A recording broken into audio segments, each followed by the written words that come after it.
I want to talk a little bit about class management and policies that I have in play, and just some information about the class. The syllabus is there to give you a lot of material that the school wants you to have.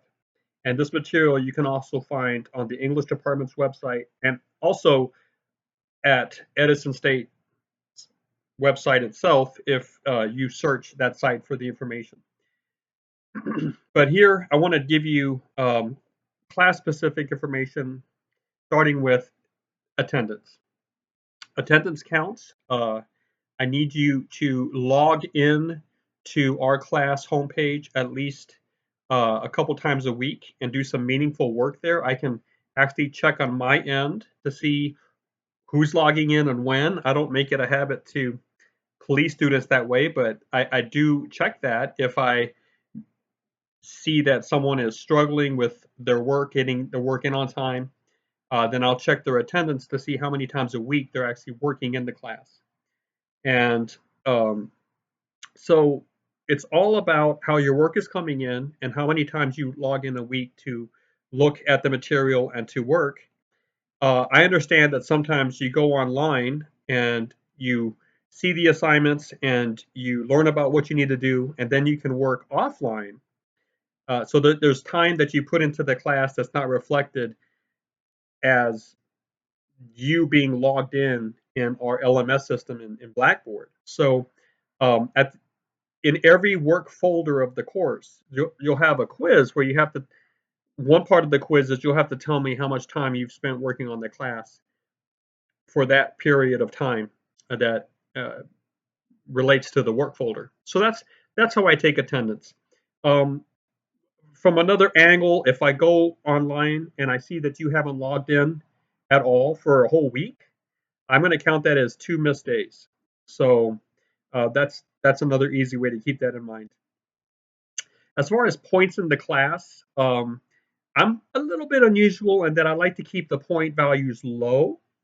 The whole class is worth 100 points, and that means that each point is worth more, than sometimes it might be in a class if the class is out of 1,000 points. All right, so why do I do this? One, it allows you to just simply earn points, and as you are collecting those points, and as the class nears the end, and at the end of the course, you can see your grade because however many points you've earned, that's actually your grade in the class. That's the percentage equivalent. So you're in 95 points out of the class, you're looking at an A because 95 out of 100, 95%, which is an A. So kind of makes the math a little easy. But I evaluate writing, and writing is very hard to evaluate properly, consistently, in a way that doesn't become a time sink. Sometimes professors can get so invested in analyzing and evaluating writing that we overdo it, and that's not good. So if I have an essay that's worth 100 points, correct, and I don't have those sort of essays, but let's just pretend I do. And if all of a sudden I assigned you an 85, and there might be another student who's getting an 86, then all of a sudden I need to have a way to explain why I gave someone an 85 and another person an 86. There has to be a rubric or a grading mechanism that's complex enough to be able to make those sort of distinctions, which means that I'm probably looking at too many things and overgrading if for this type of writing.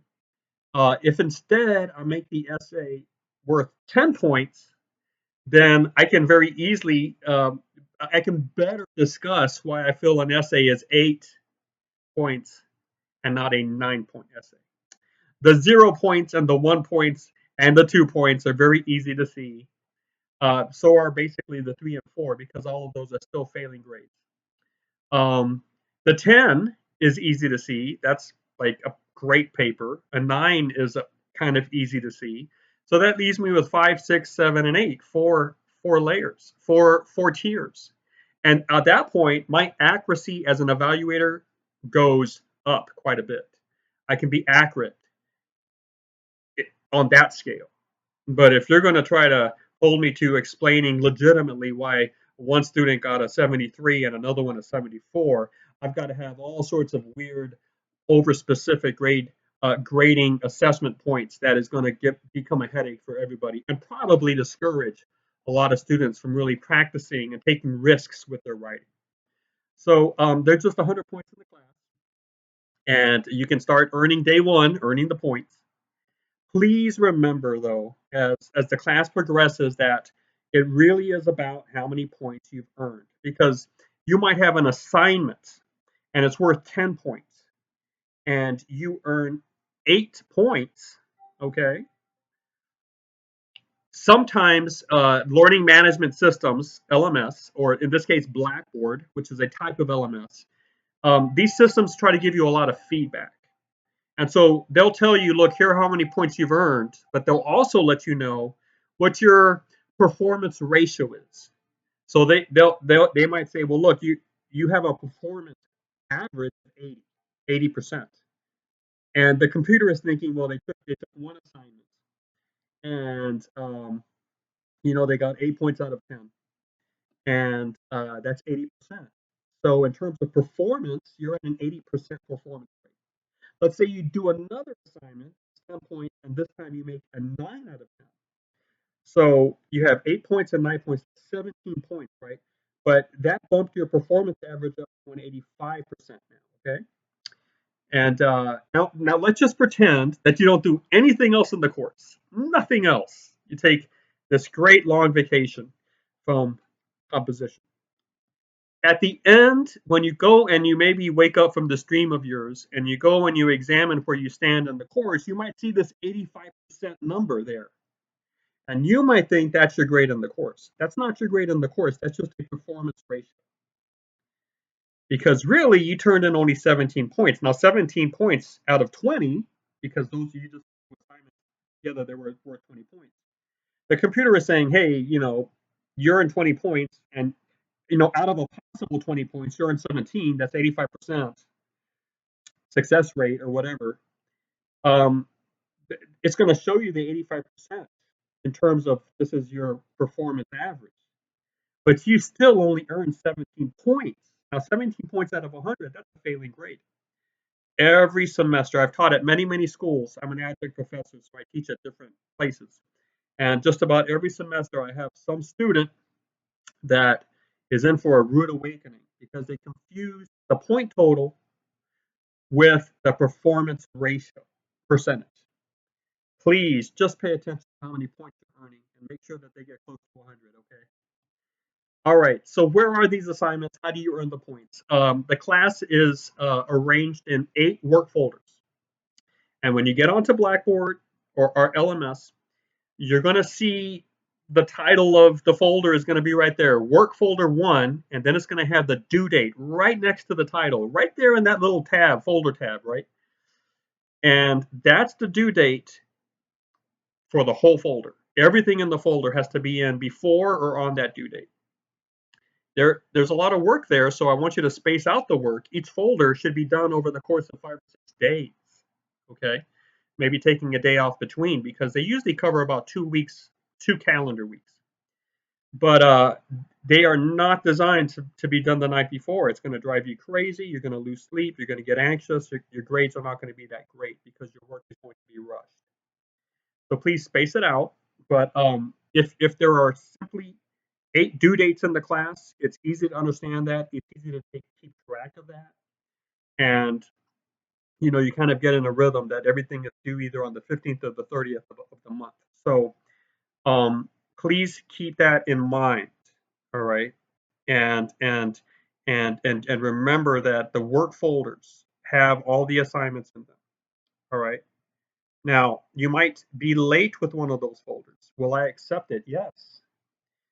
Do you have the right, or what's the word? Will I respect, your reasons for maybe it's being late?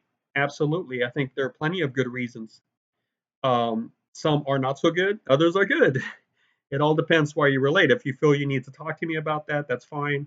In general, I do try to maintain alignment. I try to follow kind of the school's policy, but I understand that certain things happen to good students. and you know, I kind of want to work with that, help you maintain your grade. Now, if you're a lazy bum and you haven't turned in anything for the last month, I think you ought to be penalized. You know, and I think the rest of the class would agree with that. I'm not into penalizing people just to penalize people, but you should have been better with your time management. So please talk to me if you feel you have a legitimate reason for being late with something.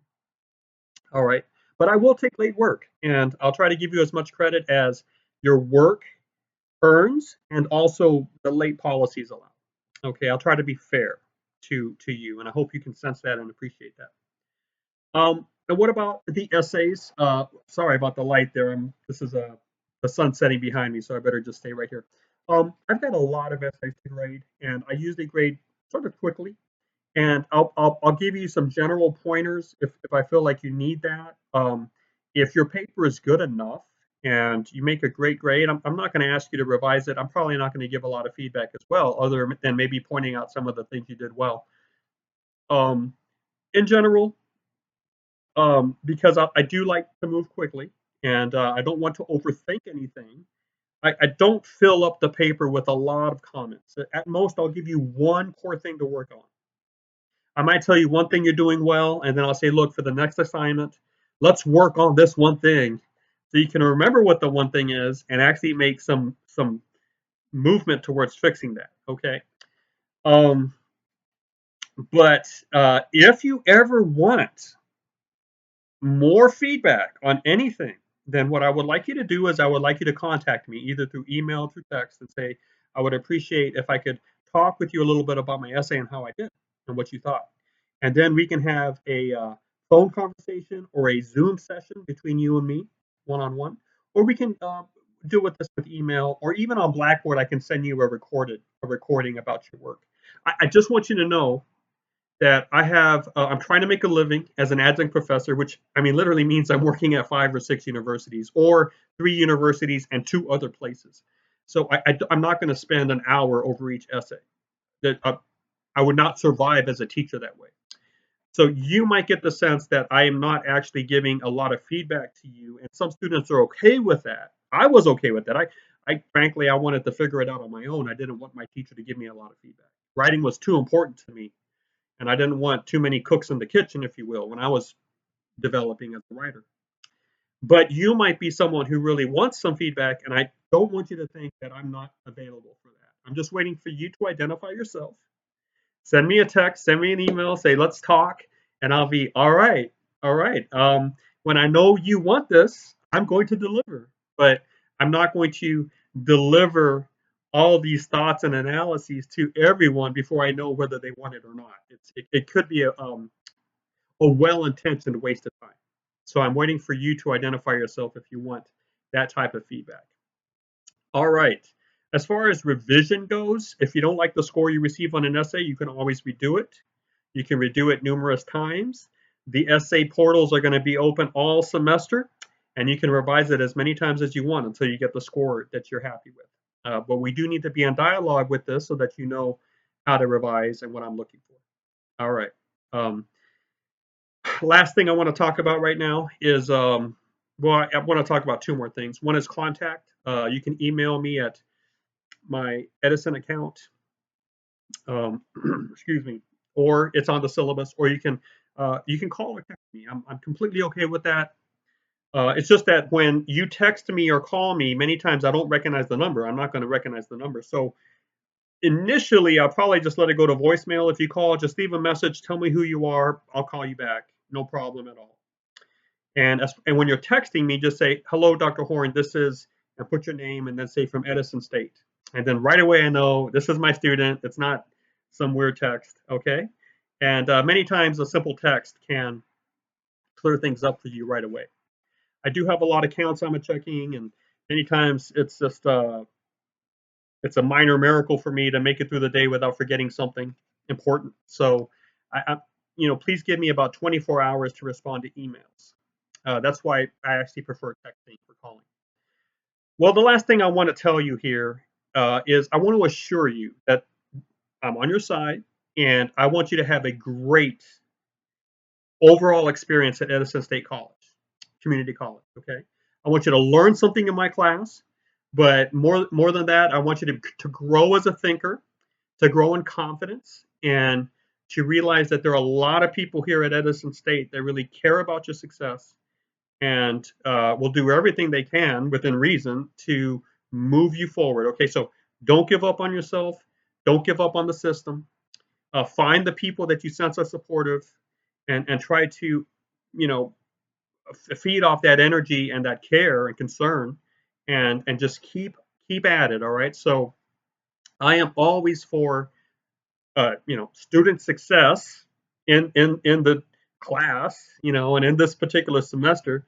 But I'm also very much committed to your success in terms of your graduation and your career goals. That's a much bigger picture.